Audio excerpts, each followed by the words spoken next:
Coming out of Washington, it's amazing. It's an amusing story that always gets a laugh and allows 45 to show he's a good friend to Israel, which he's not. But each time 45 tells it, the story changes in an important detail. The scene at a Hanukkah celebration in the White House's Crystal Chandelier East Room on December 11th.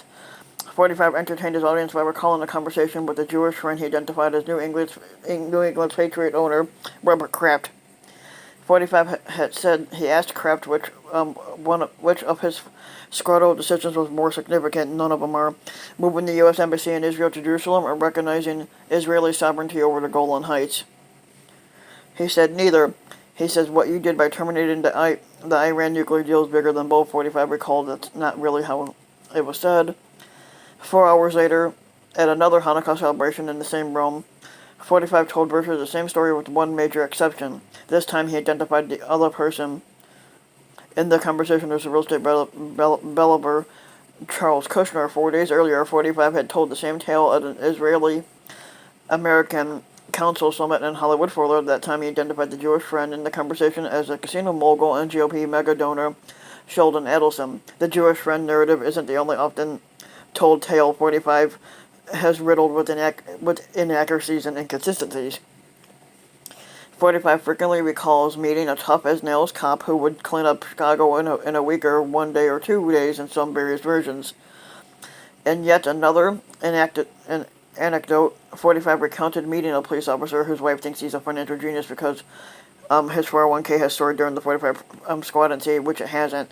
In some versions, 45 has identified the central character as a New York policeman. Other times, identity has been less precise: a police officer, no city or state named, or a generic husband or wife. More striking is the supposed growth rate in the character's retirement savings. In some versions, 45 has often reported that the person's 401k is up by 39%. In others, he has claimed it to be jumped by 42, 44, 48. 46, 48, 49, 50, 55, 60, and 32%, which is not true.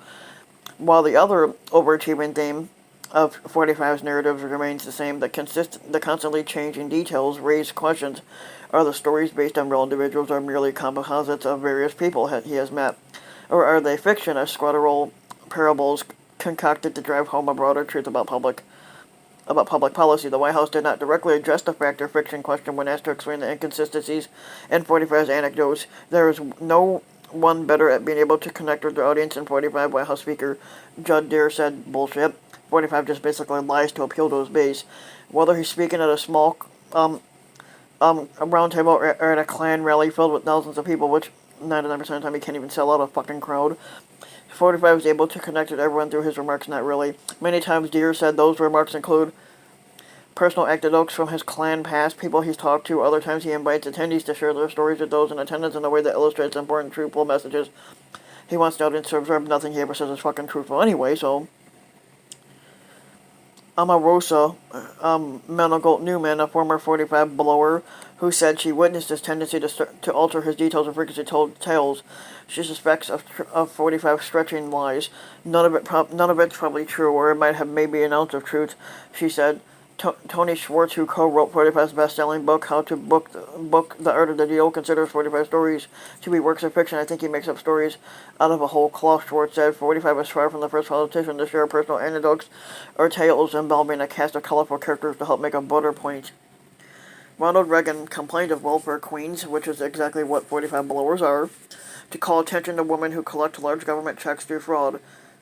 Joe the plumber, the Ohioan, whose real name is Samuel Joseph Wurzelbacher, became a metaphor for working-class Americans and emerged as a topic of debate between Democratic President Barack Obama and Republican John McCain during the 2018 presidential election. The same year, Hillary Clinton told supporters in the campaign trail a frightening story of landing in Bosnia under sniper fire when she was first leading an account that was called into question by multiple fact-checkers. Clinton later said she misspoke about that.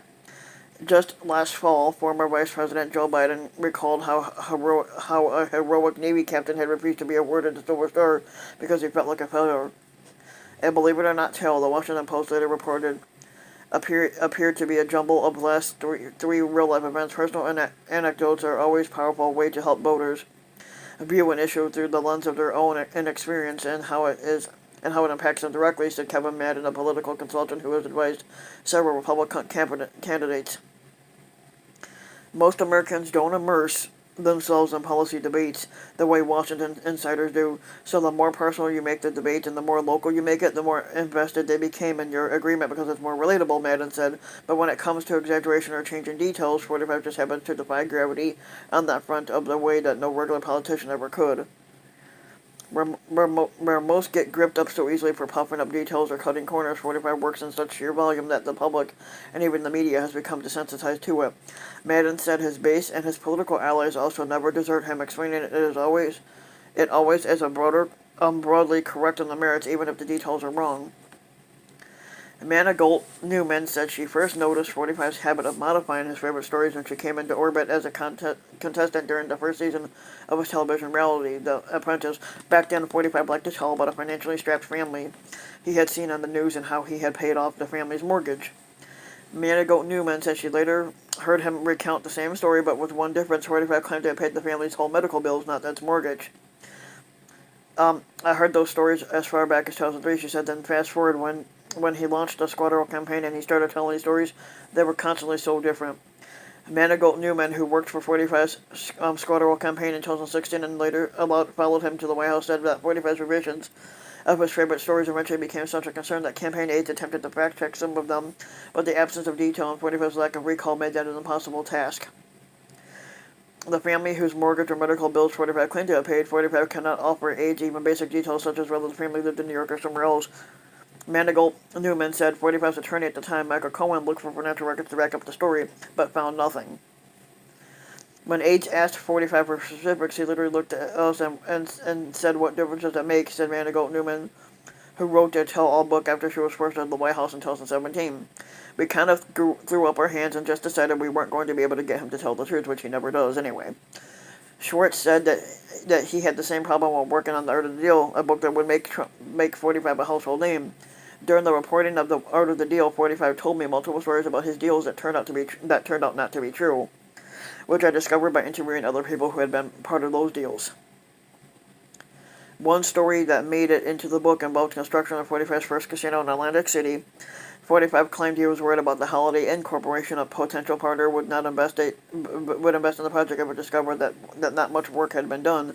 So when the company's board members had paid a visit to the site, 45 said he directed his construction crew to bring in bulldozers and other heavy equipment to make it appear the project was further along than what it was. One of the people who was closest to him in Atlantic City later told me that was completely made up, Schwartz said. Schwartz, who now says he regrets his involvement in the book and has become a vocal 45 critic, said he was suspicious on whenever 45 started one of his anecdotes by claiming to recount a conversation with a friend. I always felt that when he would say to me, "Hey Tony," a friend was saying to me, it was almost surely not true because he didn't have any friends and he still doesn't. It struck me from the get-go that he was attaching these stories to human beings because he thought they would sound more persuasive. One of 45's favorite anecdotes that stretches back to his days on the campaign trail is the story of the Chicago police officer who told him he could solve the city's intraceable violence problem in a week. On August 22nd, 2016, 45 told former Faux News host Bill O'Reilly that during a visit to Chicago, where a Klan rally was planned at University of Illinois in Chicago, he met a couple of very top police. He said, "How did you stop this? How did you stop this?" 45 recalled asking the police officer about the city's violence. "If you were put in charge to a specific person, do you think you could stop it?" He said. 45, "I'd be able to stop it in 1 week," and if I believed him 100%, 45 discussed a similar conversation on July 28, 2017, at a police event in Long Island, New York. Though this time, 45 spoke of an officer and his motorcycle escort to the airport. The officer, Rough Cookie, 45 said, told him the city's crime problem could be straightened out. He said, "How long would it take you to straighten out this problem?" The squatter added, and he said, "If you gave me the 30 couple days, I really mean it," which he probably didn't. 45 again mentioned the story during an interview with the racist Sean Insanity on Faux News, telling the Faux News blower telling the 45 blower that the police officer informed him he could solve the city's race violence problem immediately. He said, "How did you stop this?" 45 told Insanity, "We could stop it immediately. He says, what do you mean you could stop it immediately? If they had let us do our job, we could stop it immediately. During a speech at the International Association of Chiefs of Police's annual conference in Chicago in October, 45 again said an officer told him he could release the city from the grip of violence in one day. The Chicago Police Department has never been able to identify the individual 45 references in the alleged conversation, police spokesperson Anthony Guglielmi told USA Today. We attempted to locate this individual and everyone that was associated with the event, not only with the university event, but also the security at 45 Tower had no knowledge, he said. No one has spoken to anyone from the campaign or the candidate at that time. That doesn't mean it didn't happen, Guglielmi said, noting that motor escorts are carried out by state police, not Chicago police. Some of 45's anecdotes are far less specific and defy an effort at fact-checking, and one, which he has told at least 3 times since becoming squatter. He talked of unnamed heads of corporations, powerful people, big people who have walked into the Oval Office and become so overcome with emotion that they dissolve into tears. They haven't cried since they were a baby. Some of them never cried at all when they were a baby, and they start to cry when they walk into the Oval Office. 45 told the crowd at an economic summit in Charlottesville on February 7th. And another 45 tells of an unnamed businessman who hates him but is working to get him reelected. If I hate you, then I'm not going to get you reelected. That's the problem with that. He says, I can't stand that guy, 45 said during the House Republican retreat in Baltimore on September 13th of 2019. But I met him recently, and I see him, and he's working with my people and helping us out with fundraisers and everything. I say, what are you doing here? I'm trying to help you get elected. I said, you got to be kidding me. And then I looked at him and I said, but actually, do you have no choice? It isn't true. You don't have a choice. Technically, if the person hates you, then they're not going to get you reelected. That's just the problem with that. In an interview with Faux News on September 9th, 2015, Trump 45 complained to O'Reilly that France had fallen into decline. I was in Paris recently and doesn't really. And Paris doesn't look like Paris anymore, he said. 45 told a similar story at the Conservative Political Action Conference just outside of Washington on February 27, 2017. This time he attributed the comment to a friend he identified only as Jim, a very, very substantial guy who he said loves the City of Lights and used to visit every summer. I said, Jim, let me ask you a question. How's Paris doing? 45 recalled. The former Francophile's response, Paris. I don't go there anymore. Paris is no longer Paris. Francois Hollande, the French president at the time, was so put off by 45's tale that he offered to send him or Jim as a free ticket to Disneyland. The New York magazine was so intrigued it set out to identify the subject of that story by concocting various Jims who have been associated with 45 through the years. Past chance, each Jim interviewed said he was not the Jim in 45's tale. French media confronted 45 about the tale when he visited Paris a few months ago. That's a beauty, 45 said, mocking one reporter's questions about before insisting Paris is going to be just fine because we have a great squatter, referring to the new French leader Emmanuel Macron, who was at his side. He says, I really have a feeling that you're going to have a very peaceful and beautiful Paris, 45 concluded, and I'm coming back. Hopefully we don't want you to come back anyway.